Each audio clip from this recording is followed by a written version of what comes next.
So there's your vision. I've got a new product. In your terms, it'd be in terms of what you want in the social side. That'll have a number of goals under it. I'll have a plan, and the actions will be in terms of the training and the learning. Yeah.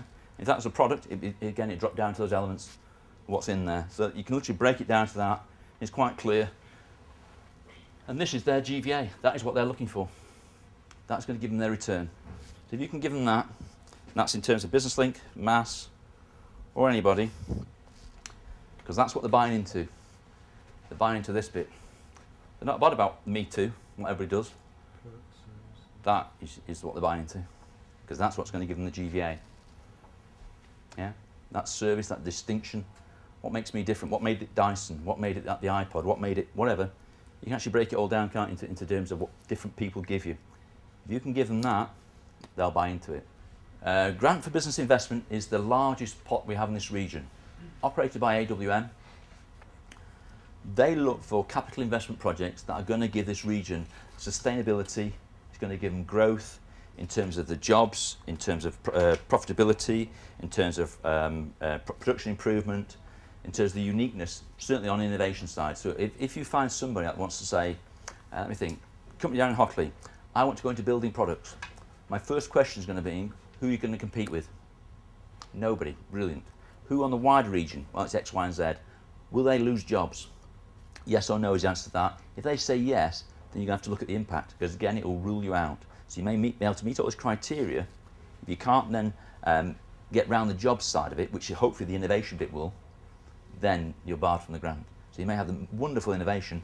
If there's going to be job displacement, they won't give it you. The rough analogy to that is, if you were in double glazing, which I heard mentioned this morning, if I fund this double glazing company here and give them a grant, all I'm doing is displacing jobs from this double glazing company.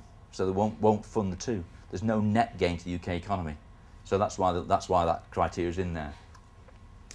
And that's why if you have this unique selling point, that's what they're looking for. And that is it. That's what differentiates you, and that's why they will fund you. And this is what they'll pay for. Now you can see this bit I said to you about the right areas again. If you're in a tier 2 area, one of the better areas, you can claim your jobs down as well. They won't just pay for your capital costs, whereas in a tier 3, you can put the people's salaries in over the first 2 years. Hell of a difference. Certainly if you're paying the higher level people. Whereas if you're in a tier 3, all you get is your rough capital costs.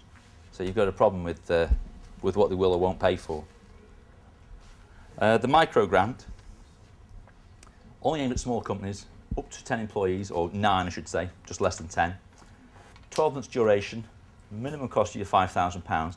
And this is the types of things where I've got some small inventors have come in and said, look, I need to develop something. Here's my idea, what are you going to do with it?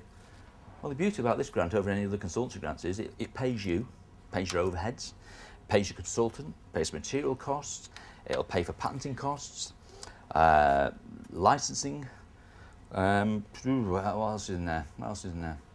You've got then any other costs. I mean, I know there must be something I missed out, but you've got your capital costs in there, which is the main thing for yourself, and what you'll get is depreciation over the period of the project. So in this one, you get depreciation for your year, if you've made it a year-long project, at that percentage rate.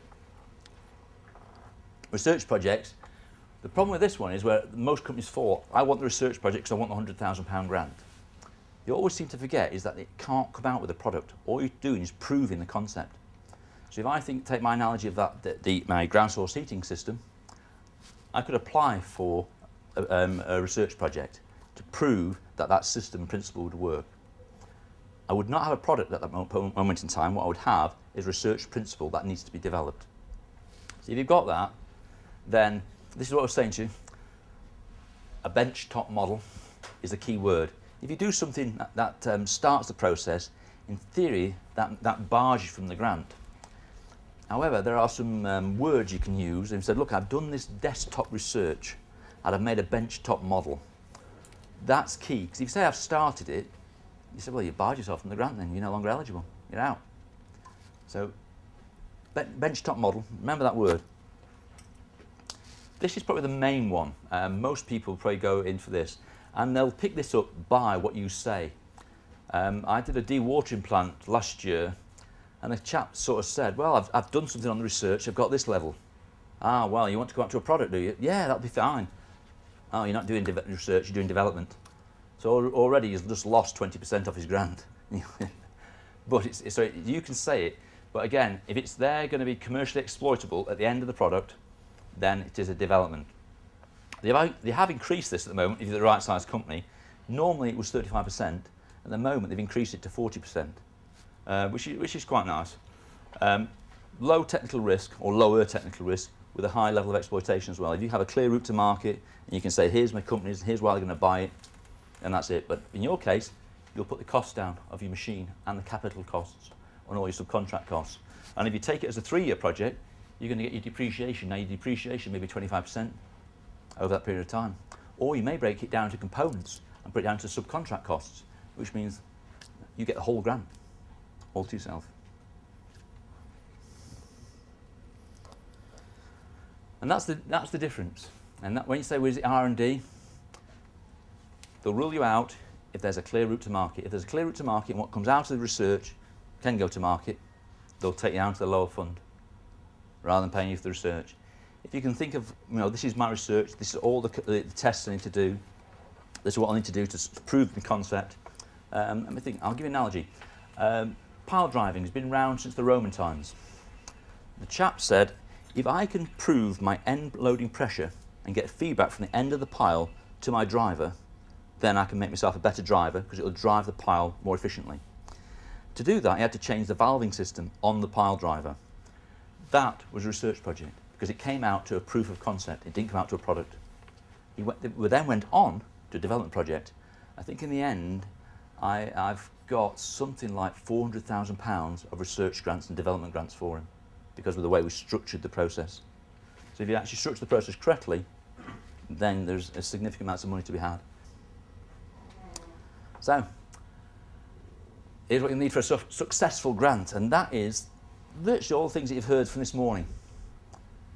If this is your business plan, in effect, I've got a clear innovation. Here, I can define it, it's tangible, it's palpable. I can define it over anybody else. I've got my technical challenge I need to solve and what that's going to do for me. I can prove my intellectual property and I have ownership of it. I'm not infringing anybody else's. I've got a clear route to market depending which one I want to go to.